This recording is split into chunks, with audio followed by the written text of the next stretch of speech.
And where's my phone? I'm going to turn my phone. Give me 1 second.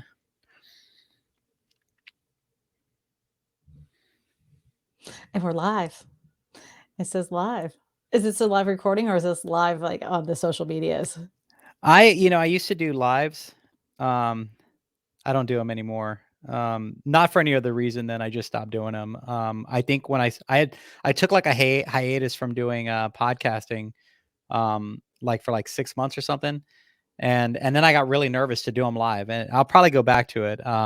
But yeah, so all right, If it was me, I learned something from doing lives, by the way, if you want to ever talk about lives, we're gonna live get to stream. it. Yeah, That is let's one do of it. my key things that I've All right, we're learned. gonna get to hang on to it. So this is good. Okay. So, all right, well, welcome to the Chris Medellin Show. I am Chris Medellin, and I am here with the one and only Kristina Smallhorn. So, Kristina, thank you so much for joining us today. And it's kind of a funny story how we hooked up. So I'll tell you the quick story. So you and I didn't know each other, obviously, and I had one of the guys that I work with that's really big into building his YouTube channel and has done really well with it. Sent me a link, a podcast with like shared into my text messages a podcast of you on it and said, you got to hear this person if you're ever thinking about doing a YouTube. So I listened to the podcast and I was just blown away with what you had done. And so, just to kind of give some stats, back in 2019, you had 3,200 subscribers. And I want to give some context to that because 3,200 subscribers on YouTube is not easy to do. Okay. So that's number one. I think that's relatively hard. But your current subscription, and also you only had about 1 million views, which again, what did you say? Yeah. Like, how many views did you say you had in I 20, was under a million. It was under like a million, right? 850,000, 3,200 subscribers at the end of October of Yep. 2019. And under a million video views Views, right? total for the whole entire channel. So then you fast forward to the current, you have 168,000 followers and over 25 million views on your channel. And Mhm. so you went from being the standard realtor in a marketplace doing 1 to 2 deals per month, happy, and you figured out a way to break through the YouTube game and have taken your business, and I'm sure it's been life-changing for you. So I can't thank you enough for being here, and I can't wait for you to share your story about all of it. So thank you for being here today. Oh, I appreciate it, Chris. I love talking YouTube because it really was a life-changing thing. Always loved making videos, but I was like, I need to figure out because I'm spending a lot of time on this on how I can actually make some money on it. But I was so addicted to it. Like I really enjoyed it. I liked consuming it. I loved making content for YouTube, and I was like, but I need to figure this out. Like I really wanted to make something out of it. It wasn't that I just was doing it just to get business. I wanted to really like help people, and I knew it was like, yeah, it's helping people, but I need to help me too. So Well, without a how can doubt, I right? I change mean, that? well, it's an interesting thing that how we use YouTube, because a lot of people think YouTube is a social networking platform, and it really isn't. It's there for education and entertainment, and predominantly entertainment. And so when I go to YouTube, right, it's like, how do I change a light bulb in my dryer, or how do I do something that I just didn't know how to do? And then you start to think about, if I'm looking to buy a home, what are some of the things that I need to know about that, right? And so there's got to be this audience of people that are going to YouTube to find information. And so, if you don't mind, I mean, I want to go back further, but let's start there for a second. So, how did you decide? Okay, there's something here, and there might be something there for you to get into that. How did you do that, or what was the culmination of you jumping into that? Well, the whole reason I ever started making videos in the first place is I was super depressed. I had the worst deal of my life, had literally worked with the most horrendous couple on the planet. And I was like, I just need to like not I need to just hang up real estate. I was in the bed. I was in the bed for about 6 months, and I'm like, I Wow. just could not face the day. And then I was going through YouTube. this little guy named Gary V popped up on the screen. This is in 2017. He pops up Yeah. on the screen. He's like, one of the most underutilized people that are not doing video, and they should be, is real estate agents. I was like, well, that caught my attention immediately. And he was And this saying is that 2017. yeah, Yeah. 2017. Yeah. He was like, they're not doing video, they're missing the boat, all this other stuff. And I was like, and he was like, there's a way to do videos in a way that gets their message across, as long as they're not being salespeople. That's going to be the thing that hurts them the most. As soon as he said that, I was like, I get that. That he's speaking my language.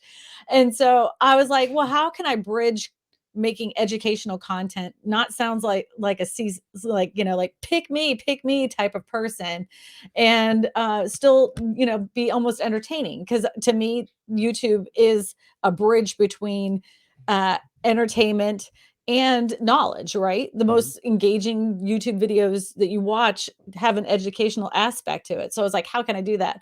So I used to do like kind of these like sketches, like where I was acting out all these different things, which was really fun for me. Didn't get a lot of traction, but it definitely helped fuel my creativity.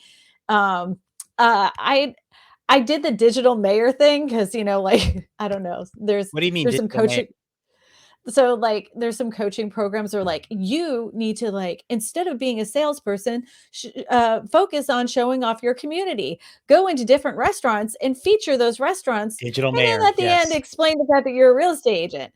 you know that was a lot of freaking work. Do you know that when you live in a small town and you do that, people are like, what's your angle? And I'm like, well, I just want to feature your well, what is it going to cost me? It's not going to cost you anything.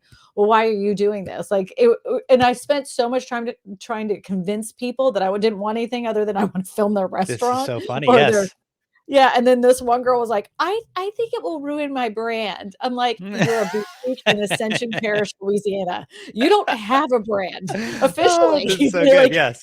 sorry, just because you have 1,000 followers on Instagram, you don't have a brand yet, lady. Yes. But anyways, So weird. people are fun. People are so funny. So Yeah.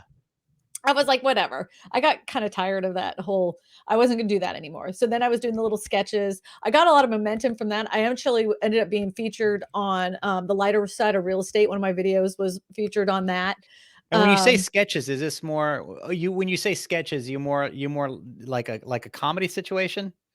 So, like, for instance, the 5 reasons why you shouldn't buy a home. So, Yeah. I would give the reason, like, all the 5 reasons, but I would have in between each of those reasons, like, a little, like, Yeah. storyline where Okay. I played the little girl, the real estate agent, and the obnoxious client that was sitting in That's a the production. chairs, and That's a yeah, production. like, just being silly, Ah, like, so good. Yes. I The had, like, evolution. The evolution. This is good. right. Yes. I had, like, 30 different wigs. Yeah. My kids would get involved in it. Like, my one daughter Mm. was there was this girl that was like, she kept saying she was the biggest flexer of all of us, social media or whatever. So my daughter, I had her dress up and she was the biggest flexer in Ascension Parish and was showing off a house and like throwing money up in the air and just being stupid. I mean, it was So a good. lot of fun. And even to this day, when I do a listing video, if someone like insists that I list their house, I still to this day do like a stupid sketch to go with it. I can't help myself. I love it. I can't sing, but I can Yes. be as goofy as could be. I watched a lot of Nickelodeon as a kid, so You can't and do that on television. Wasn't that the best? yes, love that. That And the and slime fell on you. Double Double Dare, Dare. and that one were my shows. And yeah, I don't know. Like, and they had some really weird looking characters on that show. It was just, when I think back how irreverent it was crazy. But yeah, so wait, I do That got a fuels my question for stuff. you.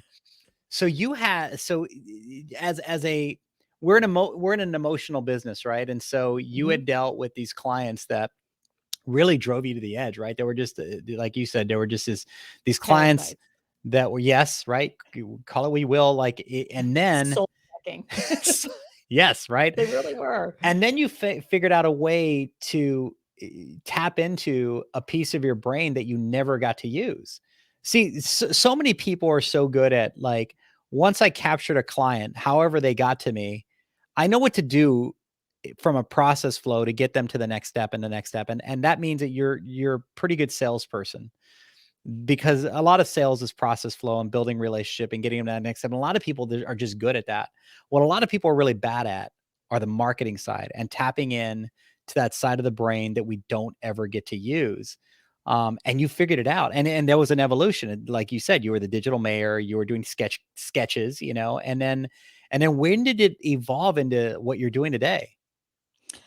Um, well, I like right before I started like diving really deep into my Hmm. channel, I had said to myself, like, I really wanted to go all in on YouTube because I was already getting phone calls with that little bit of following that I had with a few, like they're one of my most successful videos. I think it had maxed out at 10,000 views.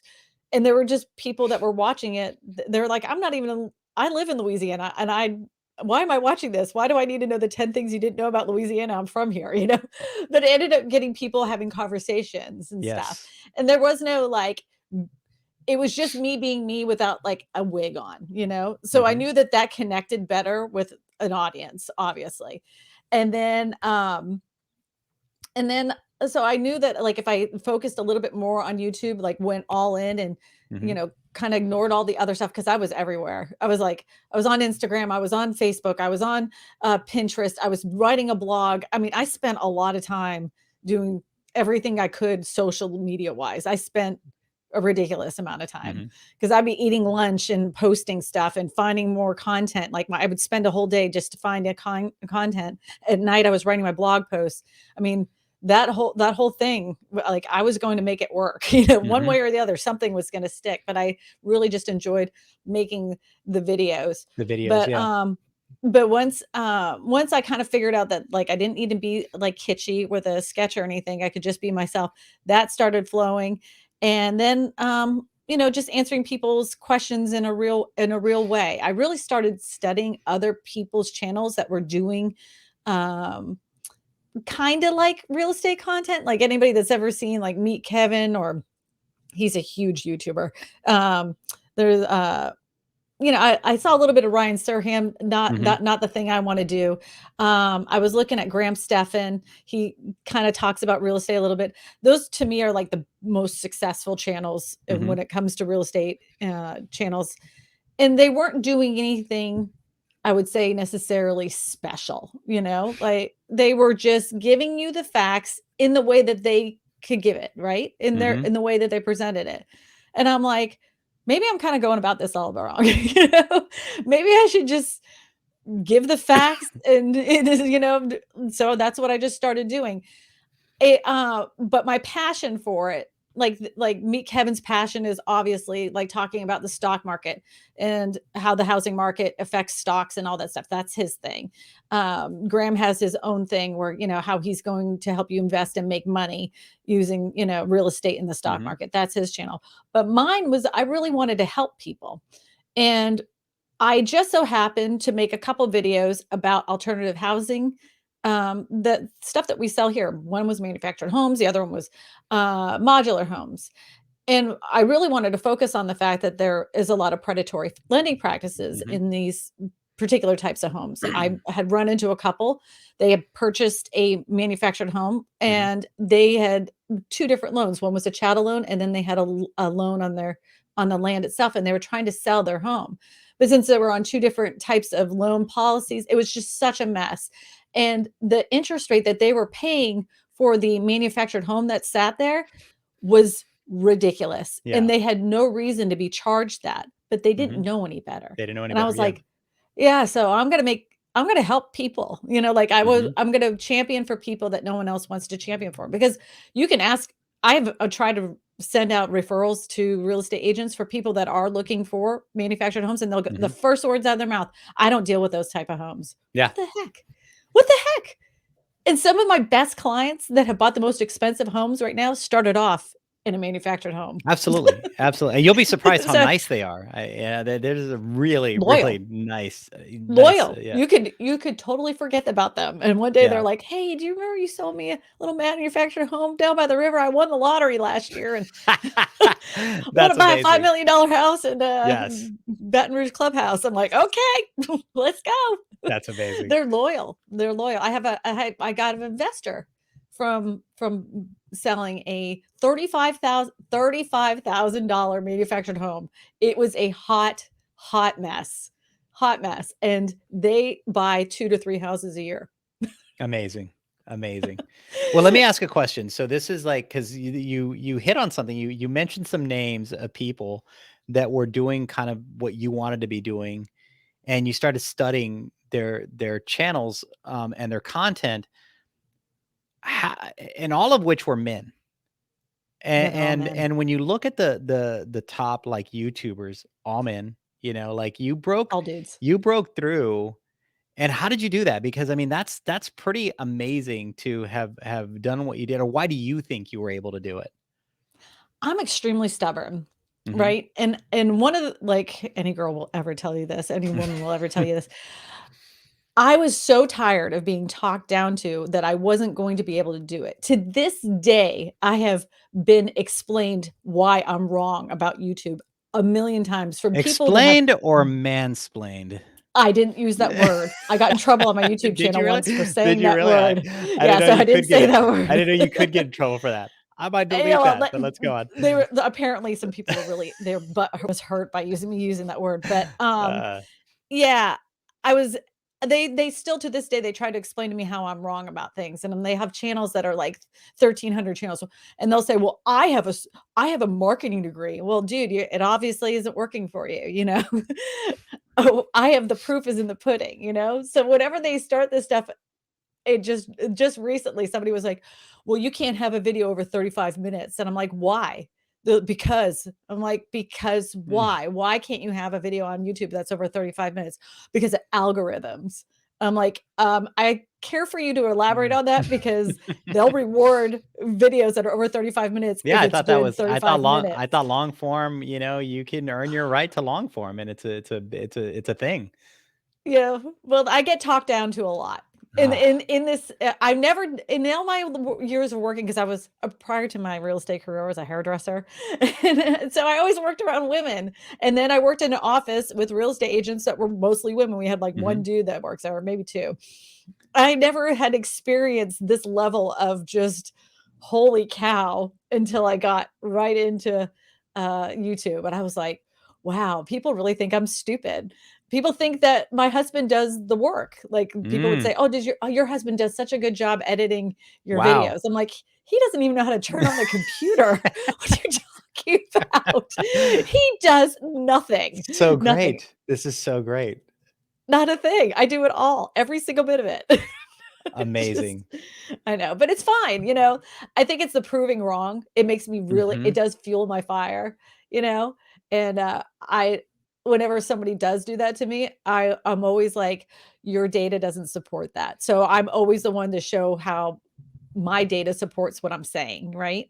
And data doesn't lie. That's Data Daryl does not Eves lie. Yeah. yeah, Daryl Eves always says that all the time, and so whenever somebody does that to me, I have to restrain myself from just blowing up, but I like doing it in the most, "Yeah, I got Yes. this, what you got for me? Here's my proof, where's yours?" You know? So then how did you like how did it start to evolve? I mean, I listened to your evolution and I love that because that's we all go through that in some level when you're building content.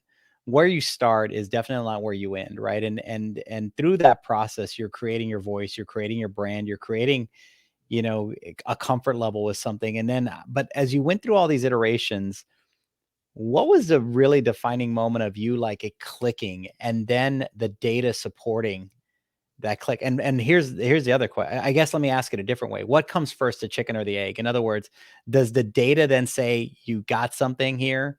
Or do Yes. you just start feeling really comfortable with in your skin in that particular segment? Or does it all happen at the same time? It pretty much happens at the same time. Yeah. So, like, once I had made that decision at the end of 2019 and going into 2020 and then the pandemonium had started, Hmm. Hmm. I knew that I knew I had something because, first of all, I had a passion for what I was going to be talking about. Secondly of all, the audience was responding to that type of content that I was wanting to make. And every time I touched on those type of videos, it Hmm. worked every single time. So And it worked it being went you got hand the views and you got the engagement. It worked in the fact that I got the views and the engagement, and my channel has continued to grow since then. You know, Yes. it's like it continuously has grown. I mean, if I had even taken a break, because I don't know if anybody else, but I had the little COVID. I had the COVID blues. I didn't have the actual sickness. I just had the blues. I was Oh, kind of gotcha. like, Yep, that makes sense. We all had the blues from COVID at one point. Yeah. yeah. So I was like, at one point, I was like, who cares about any of this? The whole world's gonna fall apart. So I took a couple months off there in 2020. Um, or maybe it was 2021. I don't know. It's all a blur now. But I've taken What some did you time do off. during that time? I'm curious.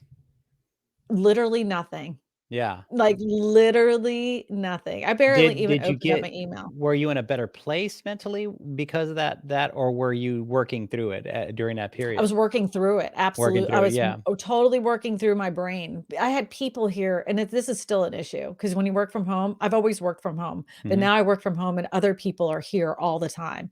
When I worked at home before, I was by myself, so I could mhm. be in my own head. I could, like, do my practice my, speeches for all of my camera and all this other stuff. I could be more creative because I was by myself, right? I could Yeah. film by myself. I could be as goofy as I wanted by myself because it was just me and the camera. Then you get people here and they're looking at you when you're Mhm. doing this and they're like, "You're such a goofball," and stuff, and then you second question Get in yourself, your and then you head, hear yeah. little noises, and then, Ah, like, the garage door goes up, the dogs start barking. It's like there's mhm. always people here, and it drives me crazy. When you wanna do a I'm video. yeah, like, I am so ready for all of this to be done with, so everybody can go back and leave me alone. Go Yes. back to work. Go back to school, leave me alone. You It's know? so funny because the reason I said when you're trying to do a video is because, I wanna say, like, pretty much all of 2020, I kept coming to the office, but I was the only one in the office that was coming in because my kids were at home and, they were using any additional space that we would have. So, and then dogs are barking, all the things that you mentioned.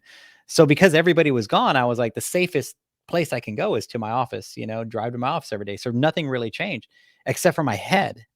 Everything was different. Like, I was able to do a lot more of this and content creation and all that, but I was slowly like getting in my head about it and slowly missing engagement with people. And then I was just like you said, I just got depressed at one point where I was like, I had the COVID blues because I was just, and then slowly but surely a couple of people started trickling in, started coming back to the office.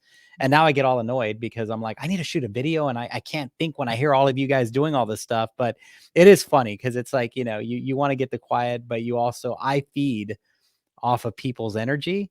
And I actually Mhm. like that, but when I'm trying to do a video, I really like some peace and quiet and nobody judging me. But The best secret I could tell you if you do work at home and you have, like, family that's up your butt yes, all the time is I wait until everybody goes to bed and I film at, like, 1:30 in the morning, that's so and then I'll funny. edit in the next day. And the I other love thing that I idea. learned is I got these Bose noise canceling Yes, headphones, right? So when you're editing, so you can block out all of that nonsense, everything. Yes, I mean, I love me some Apple earbuds, but these Bose little earbuds are the bomb diggity bomb. You hear nothing, only that's what's in your amazing. ears. They're That there you so go. good. There is the plug right there for both. Yeah. I want my check. Yeah, give her Where's the my check. And trust me, she knows about getting these checks. So yeah, so it starts to click. You're getting engagement. When did the referrals start to come in? Was that always kind of a constant thing when you were getting people in your comments saying, I want to do a deal with you? Like, how did that start to evolve? Well, I always got, like, leads and everything from YouTube, which Hmm. was good because I didn't have to pay for them. I was just making videos, It was great, it's one of those things you can lead gen by making a video, and it's like a set it and forget it type of ad Hmm. that's constantly running on YouTube. They're great. Like, I couldn't understand why real estate agents weren't using YouTube when I was using it. A matter of fact, people were saying, "Well, YouTube's a long game and, like, my audience isn't there." I'm like, you guys are leaving money on the table, but whatever, I just was like, have at it, stick on Facebook because no one watches my videos on Facebook. So go for it. But it wasn't the referrals though that I got didn't really start until I started using live streams in a more engaging way where people were getting their real estate questions Mm-hmm. answered. And I fell into that by accident. When, during COVID, Mm-hmm. I had a live stream, a while ago, and it was like a real estate trivia show. It was a lot of fun. It didn't really get me any business, but I had kinda shifted my idea because I was like, "I need to do a live stream," Mm-hmm. just to get a video out because I wasn't putting videos out. That was during my little lull that I was taking a little mental health Mm-hmm. break, but I was like, I still wanted something to be on my channel. So I was like, okay, well, I'll do these live streams. So I was just taking news articles of things that were happening in real Mm-hmm. estate that, just go at the top of Google, and I put real estate, saw what was coming up, as far as news. I'd read those articles. I would talk to a few real estate friends, and then inevitably somebody in the audience would ask some questions. I knew at first that wasn't going to happen. So I took questions from my videos that were already published. And I'd say, hey, you know what? That was a really good question. I'm doing a live stream on Sunday and I'll answer your question live. Why don't you come in and visit? So then that started an audience. So at first I had like 35 people that showed up. Then it was 65. Then I got over 100 and then I got butterflies in my stomach. I'm like, oh my God, there's 100 people watching me live and they watched me for over an hour. I could not believe that. Wow. Then it was 200, and now it's consistently between 2 to 600 people that show up every single Sunday for my live streams. But inevitably during those live streams, somebody will say, I have this real estate agent and she's literally the worst, or he's literally the worst. Mm-hmm. Like it's been a terrible experience. I'm like, I'll say the username, like just go ahead and reach out to me on my website, fill out the referral form. I'll give you a call and we'll talk about your real estate needs and I'll set you up with one of my personal referrals. I'm friends with thousands of real estate agents throughout the country Mm-hmm. and I can set you up with somebody. They're always blown away that I actually call them. If they leave their phone number, I'm going to call them. I'm going to talk to them on the phone. I'll talk to them for a good 20, 30 minutes. They think that they won the lottery. And it's just the fact that I took the time with them, that they trust me. So when I do send over that referral, they always close. Well, They always Christina, there's close. also like a weird celebrity from their perspective that happens with you. I mean, because if you can attract, right, hundreds of people to come and watch you, Mhm. and then now they have access to you. Like I can go online, I could type something up, and my phone rings, and it's you. And now you're personable, and we're meeting, and we're talking. Yeah, I mean, there's a celebrity that happens with that. Right? I mean, it's weird to think about it, but I do think that that's a thing, and there's a major amount of trust that happens. Like if I was going to move to New York, Ryan Serhant would be my realtor. You know what I Mhm. mean? Like one way or another, I would figure out a way to want to work with him because he does New York, or whatever, right? So like, um, he probably wouldn't deal with me because I'm not buying in the level he'd want. But like, my point is that I Somebody try to go he that route, might. right? So but having said that, I mean, I see this over and over with you. You just keep breaking through these little barriers of entry and then gaining audience and breaking through and gaining audience. How did you? What was a really key thing in your videos that you were doing that you think started attracting more and more audience, viewership? There was a bunch of little things. Okay. All right. There was a Yes. bunch of little things. I have been taught, like, there's a lot of YouTube gurus, and a lot of them say a lot of the same things. Hmm. So it makes you think, well, if this person's saying it, and this person is saying it, and this person's saying it, then obviously that's the thing you need to do. So I followed their recipe for making videos because they were all saying the same thing. I spent a lot of time on all these different keyword research tools that were supposedly going to make my videos blow up. I would literally spend one day crafting a blog post type description with all the keywords that I had discovered that were supposed to make my channel blow up, make a video on that, you know, their recipe. Hmm. And of course, nothing happened. Once I realized that that isn't how YouTube videos are found, and you're not gonna really you will over time, it is a slower process. You will gain a, your traffic source through YouTube will come through search instead of like a browse or discovery, that kind of feature. I wanted the type of views that were like, I wanted million viewed videos. I wanted that, Hmm. I didn't want 100 views, I wanted millions. And so once I shifted in my thinking, instead of being like how to buy a house in 2022, it was like uh, the real way you buy a home in Okay. 2022, Yes. win the bid. People want to Yes. know that. You know, Yes. everybody knows how to buy a house. You have to find those titles and those words that get people excited. You have to make those titles engaging where people they have no choice but to click. And then you have to make those thumbnails tell a story in a way that they go, "What the hell is that?" and they want to click on it. I always relate titles and thumbnails to the rag magazines that you see when you're going into the grocery store and you're about to Mhm. check out and you look to the left and it's like, Princess Diana's ghost was seen in Windsor Castle, Mhm. it's like, and then you see a picture of a ghost and you're like, "Ooh, what Mhm. was that?" I noticed time after time they were using words on those rag magazines over and over again. Like the word was lies. That was one word that they were always using. They Yes. lied or Oh, they lied. interesting. Yes. Right? Another word Yes. that they were using on rag magazines all the time is danger. Dangerous ways, dangerous. Like this is so I was like, huh.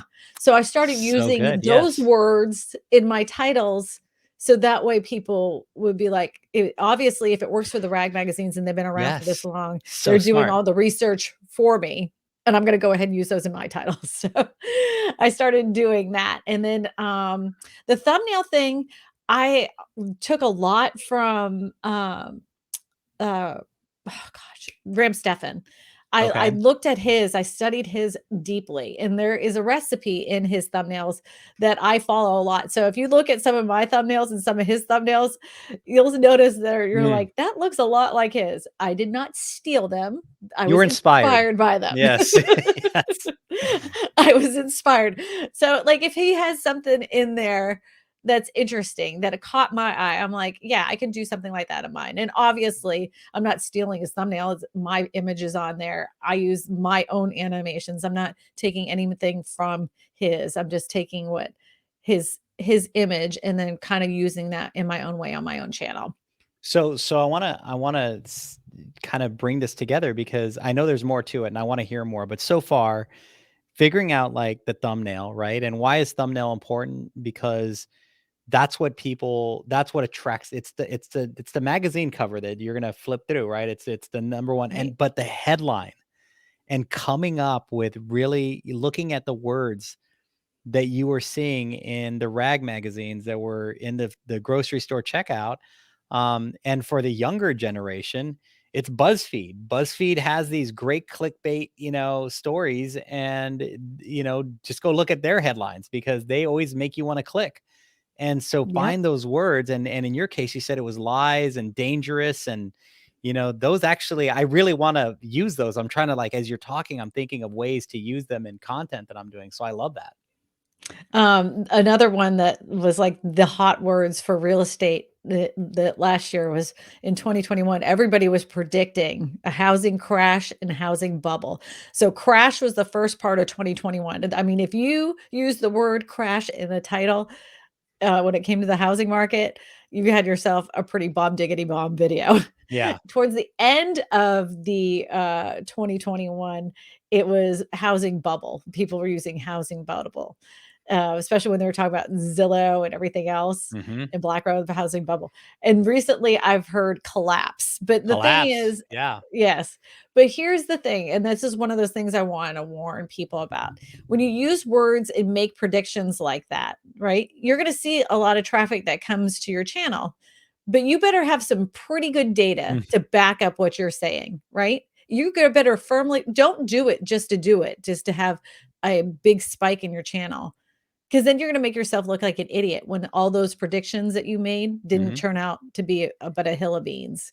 You better have some real data to hold back what you're saying. Because there's been a couple channels that blew up just by using housing collapse, housing bubble, housing crash. They used that and they blew up their channels last year. And I don't know how they're going to be able to maintain it because all their predictions that they had done the year prior didn't happen. They said the end of fourth quarter of 2021, we're going to start seeing foreclosures sweep the United States. And here we are into 2022, and home prices are still increasing, and we still don't have foreclosed properties sweeping the United States. So, Well, you said you it, it's know, sustainability. So if right, you're just clickbait, right. eventually I just get annoyed by clicking clickbait, right? Because the story was BS. It didn't match the title and I feel duped. So if I start subscribing to your channel because I believe that it's going to be valuable and then all of a sudden none of it's value, then I eventually unsubscribe, right? And so for you, you've actually been able to not only take all those pieces, but you automatically had valuable content to begin with. How did you figure out your audience? How did you figure out like who likes you? And how did that evolve over time? Like from, your initial thought process of doing videos to today, has that changed? Absolutely. So before I was just like, oh, they're just people that want to look at affordable housing options, right? And I was kind of guessing who these people were. Mhm. I didn't know how to read the analytics that YouTube provides. I had no idea. Okay. It's no secret. I took a course by Daryl Eves called the YouTube Channel Jumpstart. And he Okay. actually ended up writing my story in his book, The YouTube Formula. Oh, you So I showed me mean that, that. Yes. yeah, I'm actually in that book. But Do you have the it book was, in arm reach? yeah, I do actually. Let's show this book. This is awesome. There you go. There you go. This is the book. I'm in it. Yes. He teaches you how to read those analytics to see who they are, right? Mhm. But it isn't just you're seeing who they are. You really are diving into it. So figured out that my age group of people were in that late Gen Xers and into the boomers, right? So Mhm. they were heading into the retirement age or retired. They had a limited income. How do I know that? Because I was starting to really research who these people actually were that were watching. I started reading their comments. I started paying attention to what other videos they were watching, Mhm. other channels they were watching. I wanted to see if they were commenting in those videos. So I'd like start scrolling through and see what they were commenting there. Uh, I really just started diving deep on what they were watching other than my channel because they watch like a lot of them watch tool channels.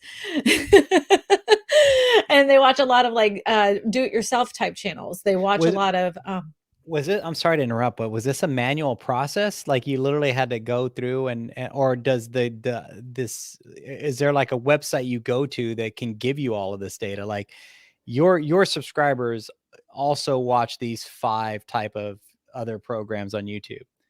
yeah, there's a program, Okay. it's called YouTube Analytics. There you go. It's right Yes. there. It's right down the side Yes. in the analytics. And there's so many things in that analytics tab. Like there's so much more to it than I ever thought there was. Cause on the Mhm. face value, they give you what your last video was performing, your CTR for that video. They give you a bunch of stuff, right? For that one video. Mhm. And then you get to see what other videos have been performing for a little while. But then when you start really like clicking on buttons, you're like, "Oh, look at this. Ooh, this is pretty interesting." And then you kind of end up going down a rabbit hole of analytics. And I would end up doing that, but I didn't know what it all meant, right? I Mhm. didn't know what if this meant this, like how does this all connect together? And it wasn't until I was able to take that course from Daryl that I was able to plug in at all. I don't know everything that he knows. I still, to this day, still take the analytics course because I still have a hard time processing it all because there is so much learned. It's like so sickening all the things you could learn just from your own channel about the people that watch your channel just by studying your analytics. It's amazing. It's So who amazing. They so give who you did so your much data free. who did it end up being? Like who was the target audience? Well, I named it. Like, I Okay. only think about one specific person when I make my content. I don't think about everybody. I think of one person, and I named him Frank. Frank is Frank. is a yeah, Frank is on the brink of retiring. He is Okay. tired. He does not want to work anymore. But Frank has made some pretty poor financial decisions in his life. So his income is very, very, very limited. He doesn't have a lot of money. So he's trying to figure out the way he could spend it and do it himself. Like he doesn't want to he isn't going to have anybody build him a house. He wants to Mhm. know where he can do this and do this for himself. He wants to buy, like, he doesn't really necessarily want to be around people. He would prefer not to be like an he isn't the kind of guy that's going to go move to the villages in Florida, right? He's the guy that wants a piece of land on a mountain that wants to be left alone. That's my Frank. He watches a lot of conservative television. He also even watches Dave Ramsey. He likes him a lot too. He watches me, but I think in some cases he hate watches me. This is so funny. Well, Yeah. this is what's the great part about you is because you can actually admit that, like you get some hate watchers in there. Because I Oh, do yeah, hate watch some absolutely. stuff. Yes, this is good. Yes. Yeah, never and I will this is a tip for everybody. Don't get do not, block your haters. Do not block them. If they're unless they're being, like, extremely, like, gross Mhm. or rude or something. If they're just trashing you in there, just let them trash you, because the people that love you will defend you, but the Mm. people that hate you watch more content than the people that love you. No lie, this is statistically true according to my channel. The Mhm. people that hate me will can't wait for the next video to come out. They're the first ones to comment and say a bunch of garbage about you because they think it hurts your feelings. But Mhm. because they do that, that helps your channel. And they not only watch that video, they'll watch 3 other videos and Mhm. leave more hate comments. And all that does is make more traffic to your channel. So don't block them. How long did Let it them take for have you to get because that's gotta hurt, right? Like in the beginning, like how long did it take it. before you realized that it actually helps the algorithm for you to get the haters too? Was there a mental thing that was happening like that? Because it would hurt my feelings if somebody was doing that. The the first video that I had, like, semi go viral, Mhm. some of the comments were like, "Wow, dude," like, they made fun of my face, they made fun of my makeup, they made fun of my hair, they made fun of my boobs, they made fun of my everything about me, everything. They told me I was stupid, they would told me I was "What am I wearing?" I mean, they Mm. trashed every possible thing about me.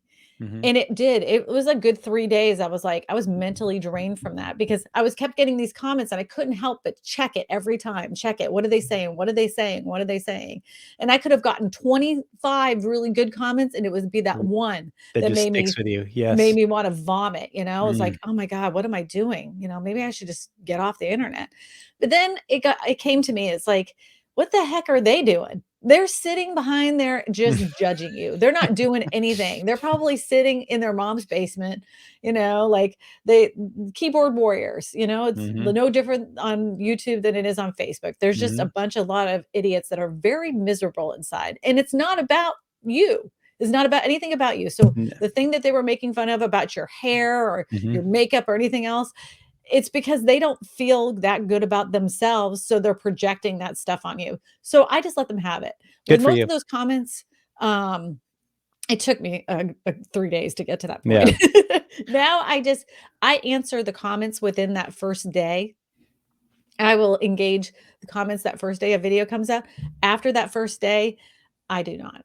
Okay. I let it go. I let it go because I can't, um, it's it it it's exhausting because the thing is the longer the video comes out, the more people don't think that you see the comment, the more ugly the comments will get. Oh, wow. Yeah. Yeah. Yeah, wow. Well, I always say, if you got haters, you're doing something right, Yeah, I don't you even know, care anymore. I think it's but funny. if you could just, like, not even, if you could but it's definitely in the beginning has to, it has to weigh on Oh, it you, totally so does. if you're human, I mean, but I do and the reason I ask you the question in the way that I'm asking is because there's a lot of people that, would would that could stop because, they struck a chord, right? And so the advice, and I love that you said it, but it's not about you, it's really about them. Mhm. It's Mhm. something they're going through that they're getting, something out of, trying to make somebody's life miserable. So Yeah, like, Frank, who are they? Yes. Yes. Who Right. Like are they who? anyway? In the grand scheme of things, are they the ones who pay your bills? Are they the ones that Mhm. you have to see at Christmas time? Are they the ones that not they're nothing Yeah. to you. They're just people talking into the wind, into the void, and they're hoping that someone will pay attention to them. It feels a lot like high school though, or middle school, like when you were Mhm. like, you felt like the whole world was hated you and was watching you and, like, I don't know, that's how I always felt. And I was not necessarily the most liked person in high school. So when that starts happening, you're like, "Oh my god," It takes you you feel back like to it it takes you takes you back to a back to that feeling. moment Yeah. where you just wanted to get in a corner and crawl and die, like, I would just wanted to fade off the internet after that, but, yeah, it took a good 3 days to kind of process that, and then I came up with that plan of I will answer comments that first day. After that first day, they can email me after What that is if your they what is your comeback to something like that's just rude? um, I love the ones when they tell me, like, they'll "I already heard from Dave Ramsey that, that manufactured homes are a piece of junk. Everybody knows they just sink in value." And then I give them statistical facts on that, and then I'll say, "You may wanna, read this because this is what it is." And then I say, "Thank you for watching and commenting. Have the day you deserve." Yeah. And I leave it at that. Have the day you deserve is just that's it's smart, and I love that. That's so good. Have So the day. and so we go back to Frank. So because you've determined that when you decided that Frank was who you were talking to, do you feel like that changed how you engaged with the camera? Like that you were literally talking to Frank, or like did you see Frank behind the camera when you were doing it, or you just knew that you were building content for Frank? Both, Yeah. probably. Probably both. I've never really had a problem talking to the camera because Mhm. I used to think I was kind of insane because I talked to myself all the time. I used to play out scenarios where before I'd like go to a listing or I was meeting with new clients, I would play out all the scenarios and the conversations they would be having with me ahead of time so I could be prepared for them to talk to them. So I'd be in the car talking to myself constantly. I've always done this thing I where I'm talking to myself so that way when that situation comes up, I'm on my feet, like I know what exactly what I'm gonna say. "Ooh, I prepared for this question," Every So when it salesperson should do this on the way to an appointment. What you just I thought it was described. insanity. No, I don't think it is at all. In fact, I do that. I will play out the entire conversation in my head because I'm thinking of the curveballs that could be thrown at me. Like, what could they ask me that I may not have researched before?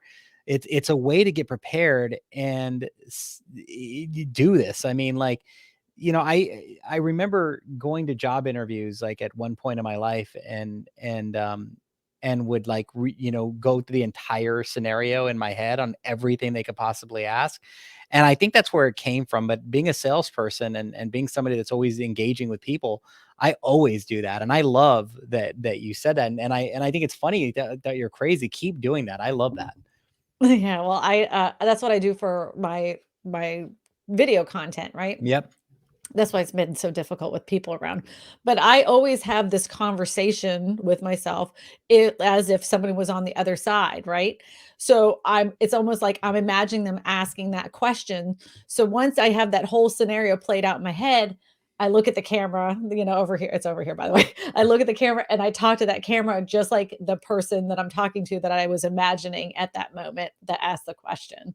So that's how I do That's it. amazing. Some That's amazing. some days are easier than others. I'm not gonna lie. There are days I've been on the struggle bus going, like, my tongue is tied, it's thick. Hmm. For some reason, I cannot get the words out. I sound like an idiot. Like, I don't forget it. And on those days, I literally turn off the camera, go play a video game or go cook a dinner or something to get my mind off it, and then I come back to it. Because if you could try to force that, you'll be like this. And I've done Yes. that. There's some videos on there that I'm like, "Boy, I look so mad." And I was because I couldn't talk. You couldn't talk or you just weren't you didn't I mean, it's a It wasn't performance. coming. It's truly a Mhm. performance. I used to, when COVID happened, I would do these quick videos in the morning with my team because instead of typing emails, I felt like it would just go a little bit further if I shot like a quick 2-minute video of what was going on today because in our business, there was all these quick changes to pricing and product, and it was just like constant, like the next shoe would drop. Okay, guys,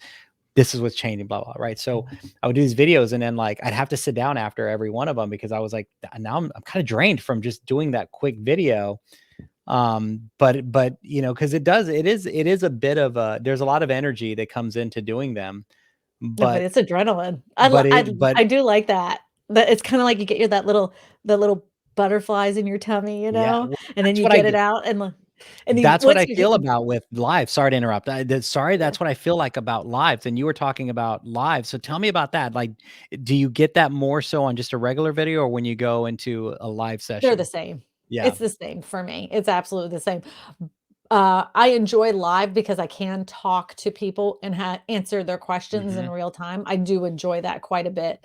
And I get to talk to other real estate agents because I always interview another real estate agent because, I'm in Louisiana and every single real estate market in the United States is completely different. So it's great to have other people in other real estate markets to come on to the channel to talk about how it reflects on them because like our contracts are different and everything. And it to me, that's interesting. That's wicked interesting. And obviously it's Hmm. interesting to the audience as well. So yeah, that's I lives to me are a much easier because there's like no production really in there. I have my husband Eddie will pull up the questions because I use StreamYard Okay.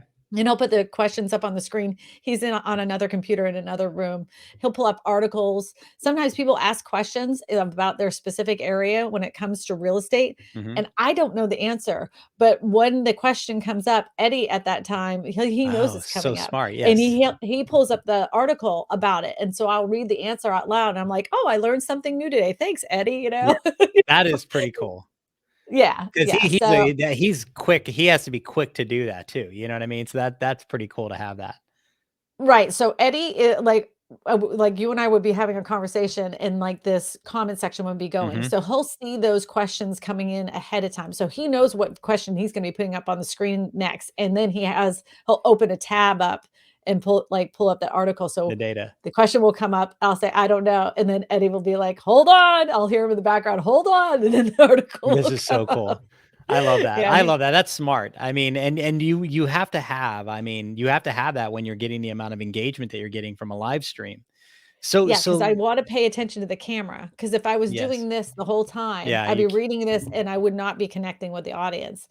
And, one of the things that, another real estate agent had told me, her name is Ellen Pitts, she was like, "I don't know what it is about your live streams, but every time that you do them, I feel like you're talking to me, like, yes. you're literally engaging into that camera." She's like, "How do you do that?" I don't there's no way I could do that the way I do it unless I had Eddie that pulled up those questions. There's That's just no amazing. way. That's smart. So I do got a question and I want to this is for the people that are trying to build today, right? So because Mhm. most people in our industry and the people that would probably listen to this podcast haven't really even thought about putting a YouTube together. Right. What would be your advice to say, look, you're already doing content. If you're about to launch into YouTube, here are the 5 things you got to know, and be prepared for. I would say, the first thing is, um, to really figure out what it is you like doing in real estate. What's the one thing instead of making a channel, I know a lot of people will do these like living in and then blank city. For Hmm. some reason, there's this rule or thought process that if you put the city in there, that's going to cause you to have Google juice. I don't know what that means. That's not true, by the way. The naming your channel means nothing. So I would say if you're gonna do your channel your name. Your name is your brand. You can always change the type of content you do throughout your years on YouTube. If you decide to get out of real estate or move to another area, you're not stuck with a channel name like that, right? So just make it your name. The next thing is what is it you're passionate about when it comes to real estate? What is the one thing you love doing more than anything? Don't Hmm. do a bunch of videos about a bunch of different things. If you really enjoy working with commercial real estate and real estate investors for Hmm. commercial property, do content only centered around that. Don't make it for buyers. Don't make it for community posts. Don't make neighborhood tours. That won't feed your fire and it won't feed your audience's fire because they can see right through that. If they know you don't like doing it and you're just checking off a box, trust me, they can see that on the camera as well. So find that one thing that lights your fire and only talk about that one specific thing. The other thing is think bigger than your local area. This is another thing. People would be like, my niche is my town. That's my niche. And I talk about real estate in that specific town. Now now you've made your pond this big. YouTube is an ocean this big. You Hmm. want to cast that net as wide as possible. So get out of the pond and start getting into the ocean. And although it may not feel like you might feel like a little sea guppy, Hmm. slowly but surely you're going to get more and more schools of fish that surround you if you make content that's directed to one person, that one person that's interested in commercial real estate. Find your Frank. That's Yes. what I named my avatar, Frank, and I've said that on speeches. Like, find your Frank. You can too. Find that Hmm. one person that you're talking to, and make content for that person. And sure enough, you're going to have hundreds of thousands of Franks that are interested in what you're talking about. And then you become an expert in that field. People trust you because they know that you're passionate enough to talk about it. You have a serious love for what you're doing, and that comes through on the camera. You're going to win. You're going Well, to let me win ask big. this question about that. So I may think that I know who my Frank is. I may think I know who my avatar is. But Mhm. what if the data tells me something different? Do you just evolve with the data, or do you try Yes, to stay in that lane? absolutely, 100%. Yeah. Because I thought no matter w and this is not me, this is before I thought about Frank, right? I thought my channel was about affordable housing options, right? Just affordable Mhm. housing options, and anything interesting about those specific types of homes, right? So I made a modular home, video where the modular home folded. Sure enough, that video took off. I'm like, "Yep, see, I'm right, I'm right." Mhm. And then I did another video, and it was about these manufactured homes, and I was using, like, Dave Ramsey always says that manufactured homes will never gain you value, right? And I was showing these properties that are manufactured homes that are over $1,000,000. And I was like, I loved this video, had a great thumbnail, had a great title. My audience could have cared a less because Yeah. they don't have that kind of money, right? Oh, Frank doesn't yeah, care that about yeah, rich people. yeah, Frank thinks eat the rich, yeah. right? Another thing I did was I made affordable greenhouses, right? I made a Mhm. video about affordable greenhouses. Frank doesn't care if the environment burns to the ground. Frank isn't This going to is watch that, this is great. right? Yes. So, I didn't know that, I had to test it, right? Yes. But I learned, anything friendly for the environment, Frank was like, "Whatever, bunch of hippies, Yeah. y'all can drown." This is Not great. This is care less great. about the environment. Yeah. There's no greenhouse gases, that's a lie. This That's is what Frank so thinks. funny. This is so funny. I love this though, because this is so smart. I mean, it's so smart that the data tells you, and you Yeah, have to be smart enough to listen to the data and research the data and then make tweaks as you go along. and Frank evolves and changes too, right? So what I think about Frank today may not be what I think about Frank 6 months from now, because news cycles change, attitudes change, information Mhm. changes, and your audience will change too.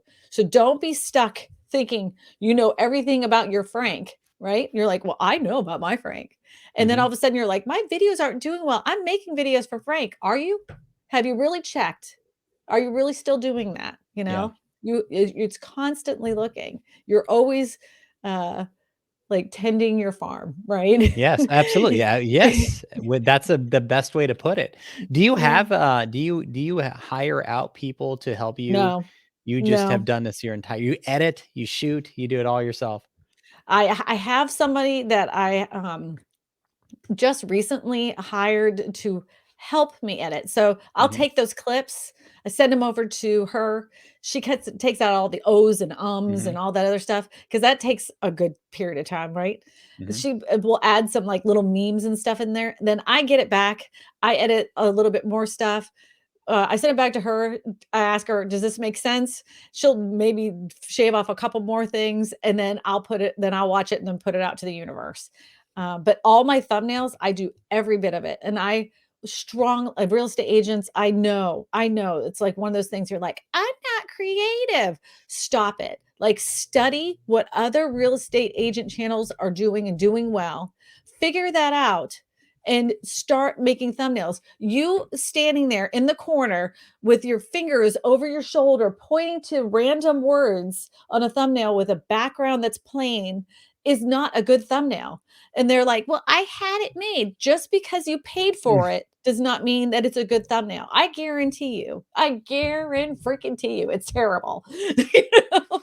There's a lot more to it. That little image makes all the difference in the world. They always say, like, don't judge a good book by its cover. Well, that's a nice expression, but everybody does it. Everybody judges a Everybody book by its cover. everybody does it. It's how I pick books. You know what I That's how mean? people pick books, and It's that's a how they're yes. gonna pick your channel. So if you're sitting there talking about the housing crash or the housing collapse, and you have a cheesy, salesy grin of your face, pointing to random words like housing crash, and you're smiling, that is not a good connection. You look like a tool, like, don't do that. I could Like, yes. make the title and the thumbnail connect, you know? Like I could talk to you for hours on this. I mean, because one, just because I want to learn how to do what you're doing. But yes, I mean, like I love everything you said, and I hope that people really listen because the people who have figured out YouTube, like we said earlier, fit a certain mold, and you broke all those molds in order to, engage. But you just figured out, like, who's my audience? How do I connect with them? How do I listen to the data? And how do I just get better over time? And I really hope that the next time we talk, you're at 500,000 subscribers. I You better just be. you just keep growing it. And you and I have an agreement that I'm gonna do my. You said give me. I think you said 3 months. You said in 3 months, 90 days. I'm gonna look at your YouTube, and then I'm going to tell you how you're doing. So I don't want you to look at my YouTube yet until I've gotten more out there, but I can't wait to do that. And we should do a live session on that as well, so that you could just rip me to shreds on it. That would be funny. That would be fun. I mean, the thing is I mean, I know that I can come off abrasive. I know that I can, but it comes from love, right? And I'm not one to sugarcoat anything. I'm like, this is what it is. This looks like garbage. You need to do this. Your titles are crap. Then I want Like you to be my coach. This is what I love. Like, I want honesty. Like, dude, that sucks. You're better than that. Like, I want to hear that. That's right. amazing. Yeah. And some people were like, boy, she's awfully abrasive. Yeah. But I do want to give everybody a little warning. Okay. We are salespeople, and there are people in our profession that are selling YouTube help, YouTube creation, and they have a different type of sales approach to YouTube. I caution you in saying this. Please investigate the people that are coaching you. If they do not have a successful channel, how are you expecting them to make you successful in your channel? It's a really good That's all I'm point. going to say on that. That's and mic drop. Well, Christina, you're going to be in Phoenix, Arizona, and I hope I can get this edited and out before you're actually here. But you're going to be in Phoenix, Arizona, speaking at the Breakthrough event, and we still have tickets available as we speak. And when you and I hang up, I actually go into a room, and I'm marketing the heck out of this event, because it's one of the coolest events. But you're going to be there going deep about everything YouTube, and how you've been able to really create a business model around YouTube, and doing something Mhm. that you have passion about. So I hope people come out and check you out, but you're a big draw for this event. I can't wait to see you and finally meet you live in person. Yeah, we're like days away. So I'm thank you for totally doing different it. And person. what's Like, that? the person I'm totally different in person. The person you see here is nothing like what you're gonna meet, like, completely different. I find that hard to believe, but we will see. This is gonna be Good. so fun, because we're having dinner, right? The night before the event. So I yeah, heard that. I'm sitting right next to you. This is gonna be really fun. Okay. And we picked a really cool place, and we're in downtown Phoenix. This is gonna be really fun. But thank you so much for taking, like, not only doing the event, but also taking this time to spend with me, and with the audience, to educate everybody on what you've done and how you've gone, from doing these startup videos to now having over 25 million views, and created a career out of this. So congratulations to you on that. Congratulations for breaking the mold. And thank you so much for being here. Thank you. I've had a great time so far. I can't wait for, the big trip. It's gonna be great. Thank Yes, enjoy it. you. I can't wait to see you. We'll see you soon. Yay. Take care. Bye. I love this. I'm just I gonna let always you dance keep my way. going. I'm just gonna let you keep going. I always dance the ooh, no, that's it. It's still live. Did you quit? I thought we were gonna talk a little bit afterwards anyway. All right, everybody. So long. Hey there. I'm so sorry. I Yeah. clicked the wrong button. I clicked the wrong button and then I left you there by yourself. I don't know. I was trying to reduce my screen and then I was gone. So I'm so sorry about That's that. all right. What did you do during that period that I left? Did you just sit there awkwardly I for a went, "Oh." I guess he left. I guess we're done. I thought we were gonna talk afterwards." And I was like, No, "Yeah, no, that's no. all right." And I Oh, go, this "That's is okay." good. I looked at my phone and then you came back. But, No, this is good. Hold on. every time I'm I gonna end a live stream on my actual channel, I always, do the little thing. And I don't know if you saw, but StreamYard now has music.